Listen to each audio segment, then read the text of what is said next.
और मैं चाहूंगा कि सभी पूरा माननीय सदन इस बजट पर अपना सहयोग प्रदान करें, क्योंकि इसमें अगर आप विरोध करते हैं तो जिन गरीबों के लिए स्कीम है और जिन क्षेत्रों के विकास से उत्तर प्रदेश की अर्थव्यवस्था को एक नई गति मिलनी है, इसका मतलब यह है कि आप उसका विरोध कर रहे हैं। जिन महापुरुषों के नाम पर यह स्कीम घोषित हुई है उनका आप विरोध कर रहे हैं, ये उसको साबित करेगा।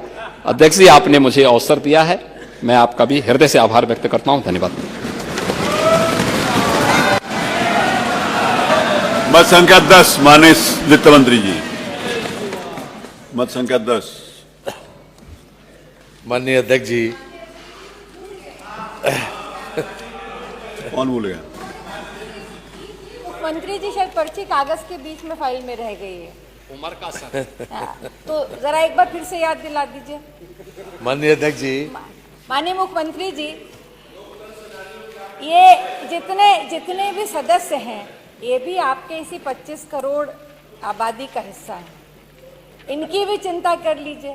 आज तो आपने बहुत उदारता दिखाई सदन में, सब कुछ दे दिया, बहुत नई नई योजनाएं दे दी, इनका भी ख्याल कर लीजिए थोड़ा सा। एक बार का केवल आपसे अनुरोध है कि जो विधायकों की तनख्वाह है इसको महंगाई इंडेक्स से जोड़ दीजिए। इससे हमेशा की जो समस्या है वो समाप्त हो जाएगी। और दूसरा, आपने ये जो 5 करोड़ रुपए विधायक निधि की है,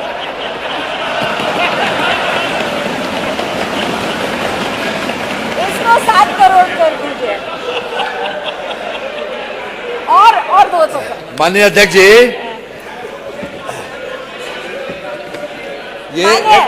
इसको आज तो करा लीजिए, आज कर। मंत्री जी, मैं बताता हूँ इनको। मुस्कुरा रहे मुख्यमंत्री जी। आप सुनिए तो, इसको पूरा करा दीजिए। माननीय संसदीय कार्य मंत्री जी, जब आप यहाँ बैठते थे, हम वहाँ थे, तो रोज ये सवाल उठाते थे कि महंगाई के इंडेक्स से जोड़ दिया जाए।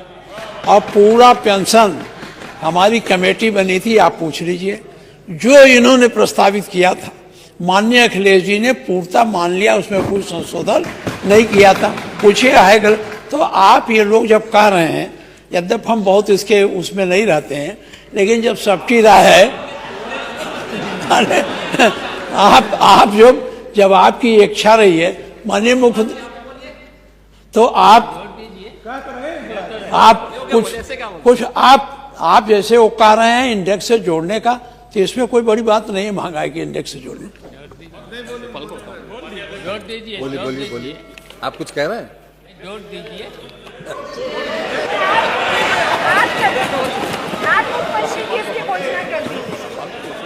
माननीय शिवपाल जी, माननीय शिवपाल जी, आप क्या कह रहे हैं? कुछ समझ में नहीं आ रही। मैंने कहा जब सबका यही अर्थ है, इंडेक्स से जोड़ दिया जाए। माननीय अध्यक्ष जी, ये 2013 में माननीय संसदीय कार्य मंत्री जी का वक्तव्य है, जिसमें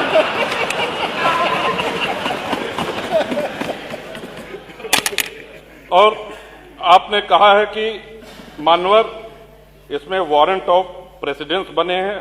आपने हम विधायकों को एक स्थान दिया है, ये बात अभी महाना जी ने भी स्वीकार करी। उत्तर प्रदेश और केंद्र सरकार ने विधायकों को वरीयता दी है, वहीं दूसरी तरफ अधिकारी हम लोगों को अपने से छोटा मानते हैं, उनका पद अधिकार और प्रतिष्ठा हमसे ज्यादा है। मान्यवर, ये बहस जरूरी है।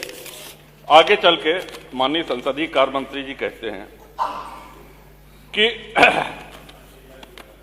जो महंगाई का आलम है, मैंने इस सब में आज से 10 वर्ष पहले भी कहा था, यानी कि 2003 में भी आप उठाए, 2013 में भी उठाया इस बात। और आप आगे लिखते हैं, कहते हैं कि अखबारों के माध्यम से, मीडिया के माध्यम से कई बार ये आवाज उठा चुका हूं, हम क्या करें, एक प्याला चाय भी किसी को पिला नहीं सकता, ईमानदारी से कैसे रहा जाए। लेकिन आप बाकी सारी विधानसभाओं से तुलना कर लें मान्यवर, आज आवश्यकता इस बात की है कि जिस लेवल पर महंगाई बढ़ी है उसको प्राइस इंडेक्स से जोड़ दिया जाए। हमारा कतई कोई अधिकार हमसे नहीं छीना जाए। और इतना काफी नहीं है। अब मान्यवर, आपके ऊपर आपका भी यही मत था, माननीय संसदीय कार्य मंत्री का नेता सदन आदरणीय महाराज जी भी उपस्थित हैं। अब शुभ कार्य में देरी न की जाए, यही हम सब लोगों का निवेदन है। और 200 हैंडपंप तो माननीय मंत्री जी भी देंगे। 2028 तक इन्होंने कहा कि 2028 तक जल जीवन मिशन का कार्य पूरा होगा, तो कम से कम 200 हैंडपंप। चलिए बैठिए। माननीय अध्यक्ष जी, एक रामायण की चौपाई है माननीय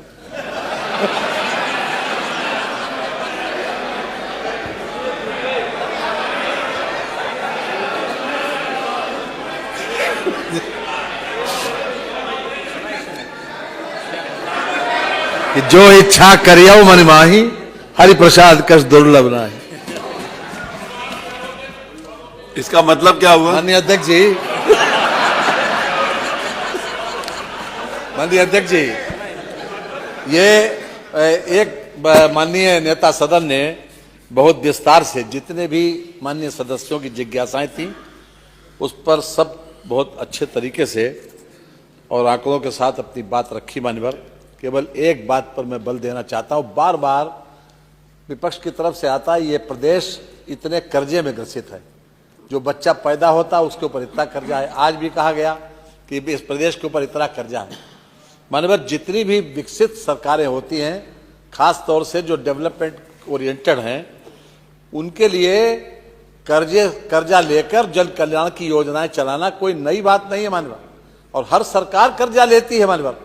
बात तब खराब होती है जब हम कर्जे की किस्त चूटे या फिर कर्जे का ब्याज न दे पाए। कोरोना काल में भी योगी सरकार ने न तो कर्जे की किस्त टूटी और न कर्जे का ब्याज टूटा। आज भी, इस वर्ष भी हम 39,000 करोड़ रुपया जो हम कर्जे की किस्त है वो देंगे और 53,000 करोड़ रुपए का कर्जे का ब्याज भी देंगे इस 24-25 के बाद।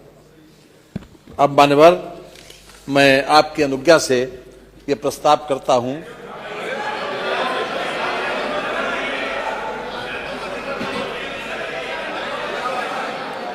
देखिए, अभी प्रतीक्षा करिए।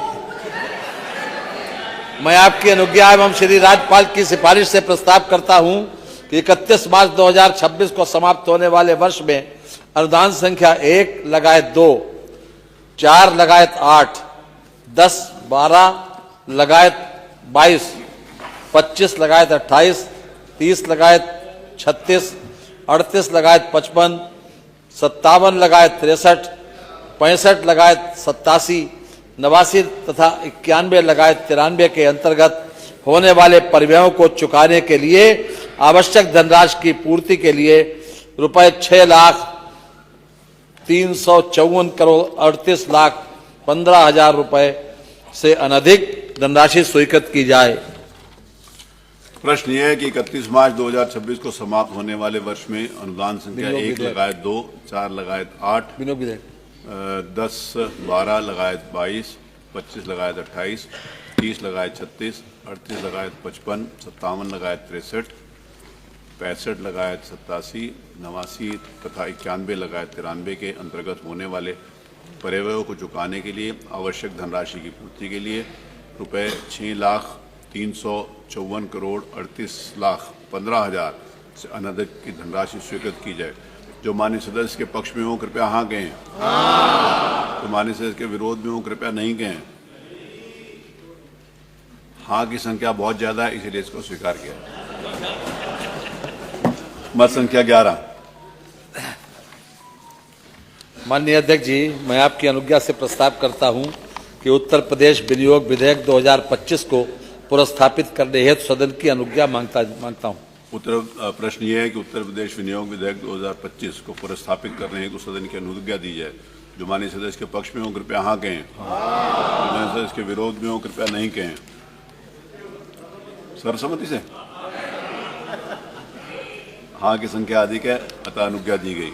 माननीय, मैं आपकी अनुज्ञा से उत्तर प्रदेश विनियोग विधेयक 2025 को पुरस्थापित करता हूं। मत संख्या 13। माननीय वित्त मंत्री। माननीय, मैं आपकी अनुज्ञा से प्रस्ताव करता हूं कि उत्तर प्रदेश विनियोग विधेयक 2025 पर विचार किया जाए। प्रश्न यह है कि उत्तर प्रदेश विनियोग विधेयक 2025 पर विचार किया जाए। जो माननीय सदस्य के पक्ष में हो कृपया हाँ कहें, जो माननीय सदस्य के विरोध में हो कृपया नहीं कहें।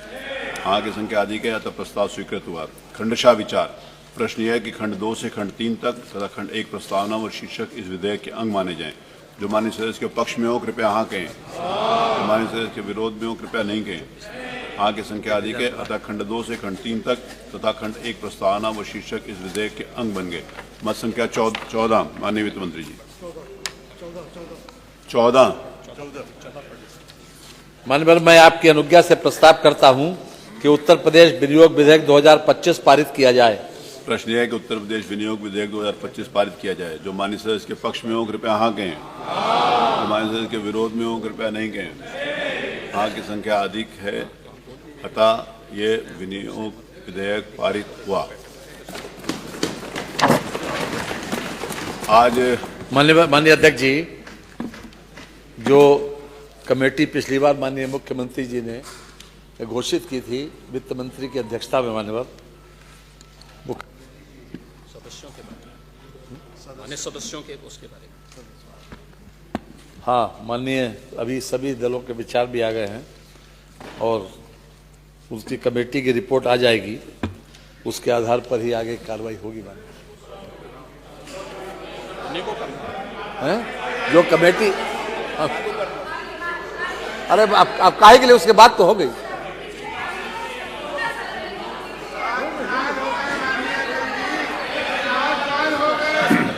हम ही करें। उस नेता, उस कमेटी के चेयरमैन तो आप ही थे, उसके तो चेयरमैन आपने इनको बना रखा है। हाँ कह तो कमेटी की रिपोर्ट आने दीजिए। हमको, हम लोगों को ना सदस्य चाहिए ना चेयरमैन का नाम चाहिए। जब आपने बढ़वाया था और कमेटी बनी थी तो सभी विपक्षी दल के सदस्य उसमें थे और आप मुख्य रूप से उसके प्रणेता थे, संयोजक थे। तो इसमें कहीं विपक्षी दल आपके कमेटी में तो दिखाई नहीं दे रहा।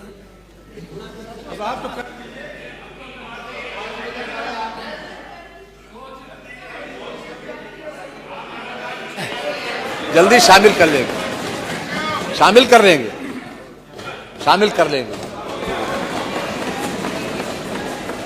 माननीय अध्यक्ष जी,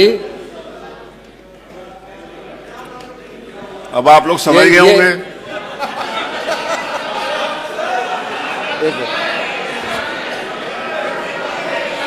अब समझ जाओ ना वो तो। क्या शामिल करने जा रहे हैं?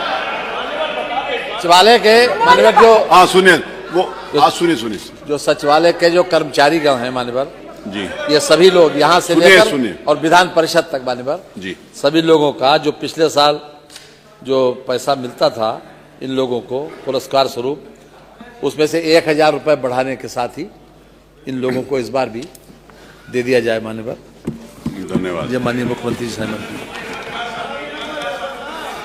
वो कर देंगे, हो गया, अब हो गया। वो 1000 रुपये शामिल कर देंगे। उसके पहले तो बता दिया कि मेंबरों को शामिल करके उसको आगे बढ़ा देंगे। रुक जाना है 2 मिनट। आप निर्णय ले लीजिए, हम सब सहमत हैं सदन में। बताइए, आप सब सहमत हैं? हम सब सहमति दे रहे हैं। अब आप तो बोल दीजिए सारी सहमति। अब हो गई बात।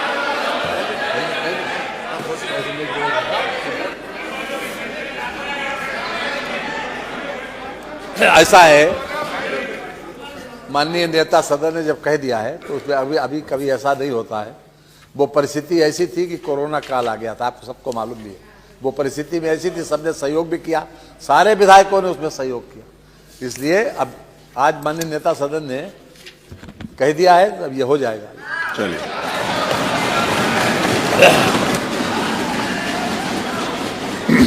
आज नियम 301 के अंतर्गत 113 सूचनाएं प्राप्त हुई। जिन मान्य सदस्यों की सूचनाएं इस सप्ताह में ले ली गई हैं, उनको छोड़कर बाकी सभी सदस्यों की सूचना स्वीकार हुई। ये लीजिए, स्वीकार होगी। क्या सुन लें? ये लीजिए, सारी स्वीकार होगी। जिन लोगों की इस सप्ताह में नहीं स्वीकार है वो सब स्वीकार कर ली। आज नियम 51 के अंतर्गत 135 सूचनाएं स्वीकार हुई। उसी प्रकार से ये 135 लोगों में से 52 लोगों की सूचनाएं पहले स्वीकार हुई थी, 52 लोगों की सूचना स्वीकार करके बाकी सब अग्राह्य हुई। चलिए दोनों हो गई। आज जो याचिकाएं हैं ये हमारा सचिवालय देख लेगा, जितने लोग भी उपस्थित हैं सबकी याचिकाएं स्वीकार ली। हंगामा टाइम्स की तमाम खबरों को देखने के लिए हंगामा टाइम्स को सब्सक्राइब कर लीजिए और बेल आइकन दबा लीजिए। अगर आपको ये वीडियो अच्छा लगा हो तो लाइक बटन प्रेस कर अपनी प्रतिक्रिया हमारे कमेंट बॉक्स में देना मत भूलें।